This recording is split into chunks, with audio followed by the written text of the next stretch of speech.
अगर आपने भी कोरोना वैक्सीन लगाई है तो आपके लिए एक बुरी खबर है। कोर्ट में पहली बार वैक्सीन बनाने वाली कंपनी एस्ट्राजेनेका ने ये कबूल किया है कि उनकी वैक्सीन टीटीएस बीमारी का कारण बन सकती है। टीटीएस का फुल फॉर्म होता है थ्रोम्बोसिस विद थ्रोम्बोसाइटोपिनिया सिंड्रोम। इसके कारण खून में क्लॉट्स बन जाते हैं, यानी चकत्ते बन जाते हैं। और कोरोना से नहीं मरे, उससे ज्यादा लोग कोरोना की वैक्सीनेशन के बाद हार्ट अटैक से मरे, और ऐसे मरे टपाटप वरमाला पहनाई और उधर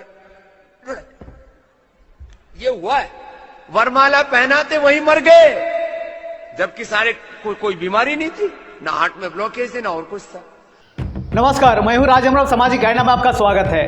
लोकसभा चुनाव 2024 का दिन ब दिन रोचक होता चला जा रहा है। 2 चरणों का चुनाव हो चुका है और अभी सभी दल तीसरी चरण का चुनाव प्रचार में जुटे हुए हैं। इसी बीच कोविशील्ड नाम की वैक्सीन बनाने वाली कंपनी एस्ट्राजेनेका की कबूलनामे के बाद पूरा देश भर में हंगामा मचा हुआ है और अब ये मामला सुप्रीम कोर्ट भी पहुंच चुका है। और इस मामले में अब सुप्रीम कोर्ट में याचिका दायर हो चुकी है और अब कई सारे लोग हैं जिन्होंने कोविड काल में अपनों को खोया है, मुआवजा की मांग भी उठाने लगी है। आपको बता दें कि कोविशील्ड बनाने वाली कंपनी एस्ट्राजेनेका ने ब्रिटेन के एक कोर्ट में कबूल किया है कि इस वैक्सीन को लेने वालों को हार्ट अटैक और ब्रेन स्ट्रोक हो सकता है। और अब तक भारत की लगभग 80% जनसंख्या को यह वैक्सीन लग चुकी है। कोरोना के बाद से ही भारत में हार्ट अटैक से होने वाली मौतों में तेजी से बढ़ोतरी भी दर्ज की गई है। और हार्ट अटैक की समस्या जो पहले यूथ में रेयर ही पाई जाती थी, उसमें तेजी से बढ़ोतरी हुई है। देश में पिछले कुछ समय में ऐसे बहुत से मामले दर्ज किए गए हैं जिनमें लोगों को जिम के दौरान, फुटबॉल खेलते समय और रनिंग करते हुए, यहाँ तक कि शादी में दूल्हा दुल्हन को माला पहनते समय ही हार्ट अटैक के कारण मौत होने की खबर भी है। परेशानी की बात यह है कि भारत सरकार ने अभी तक इस मामले में वैक्सीन बनाने वाली कंपनी पर कोई भी कार्यवाही नहीं की है। और अब कार्यवाही करने की तो बहुत दूर की बात है, भारत सरकार ने तो अभी तक कोई भी आधिकारिक अनाउंसमेंट भी नहीं की है कि सच्चाई क्या है और करेगी भी कैसे, क्योंकि 52 करोड़ के चंदे के लिए उन्होंने करोड़ों देशवासियों की जान की सौदा की है। जबकि यहाँ पर साफ साफ एस्ट्राजेनेका ने कबूल की है कि उसकी वैक्सीन से दिल का दौरा और ब्रेन स्ट्रोक पड़ सकता है। भारत में यह वैक्सीन कोविशील्ड के नाम से लगवाई गई थी, जिसे सीरम इंस्टीट्यूट ऑफ इंडिया ने बनवाया था। सीरम ने 52 करोड़ का चंदा भी बीजेपी को दिया था। मानना है कि सरकार ने लोगों को प्रेशराइज करके कोविशील्ड वैक्सीन लगाया है, जिसकी जिम्मेदार बीजेपी की सरकार है। यार, कोविशील्ड बनाने वाली कंपनी ऑक्सफोर्ड एस्ट्राजेनेका ने ब्रिटेन की कोर्ट में एक्सेप्ट किया है कि उनकी वैक्सीन से ब्रेन स्ट्रोक और हार्ट स्ट्रोक हो सकता है। यानी भक्त तो सारे बच गए, क्योंकि ब्रेन की जगह उन्होंने गोबर भर रखा है और दिल में नफरती कीड़े। यहाँ भी सारी परेशानी हम ही को होनी है। चलो भैया।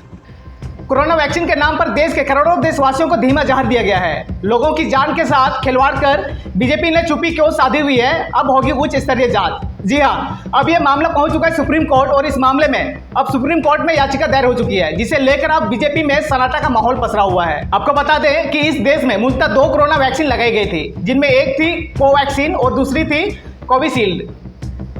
कोविशील्ड को बनाने वाली कंपनी एस्ट्राजेनेका थी। इस कंपनी ने यूके के कोर्ट में माना है कि इसकी वैक्सीन से खून का थक्का बन सकता है और जिसके कारण ब्रेन स्ट्रोक या हार्ट अटैक हो सकता है। हमारे देश में 80% डोज इसी कोविशील्ड वैक्सीन की दिए गए हैं और इस वैक्सीन को हमारे देश में सीरम इंस्टीट्यूट ऑफ इंडिया ने बनाया था, जिसके सीईओ आदर पूनावाला है।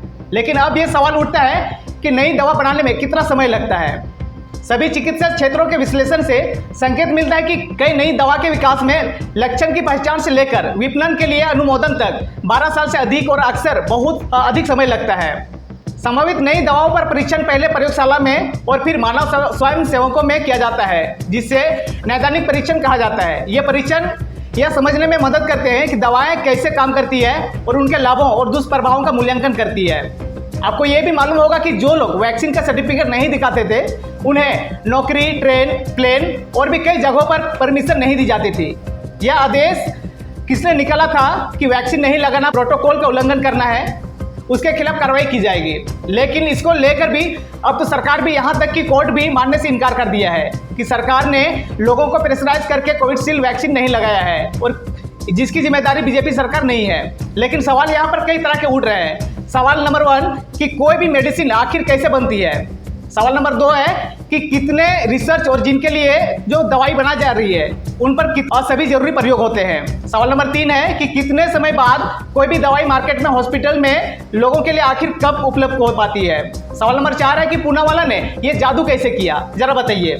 क्या सीरम इंस्टीट्यूट ऑफ इंडिया ने किसी भी पार्टी को नकली वैक्सीन बनाने के लिए चुनावी चंदा दिया है? यह सवाल आपके लिए है। और क्या जो राम को लाए हैं वही यमराज से भी मिलाएंगे? आज के लिए इतना ही, लेकिन आप हमें बताइए कि क्या कोरोना वैक्सीन के नाम पर देश के करोड़ों देशवासियों को धीमा जहर दिया गया है? क्या लोगों की जान के साथ खिलवाड़ किया गया है? इस पूरे विषय पर आप अपनी राय कमेंट कर हमारे साथ शेयर जरूर करें। अगर चैनल को अभी तक सब्सक्राइब नहीं किया है तो सबसे पहले सामाजिक आईना को सब्सक्राइब करें, ताकि ऐसे सच्ची खबरें बेबाक और बुलंद आवाज के साथ सामाजिक आईना आप तक पहुंचा सके। बहुत बहुत शुक्रिया। जय हिंद, जय जोहार।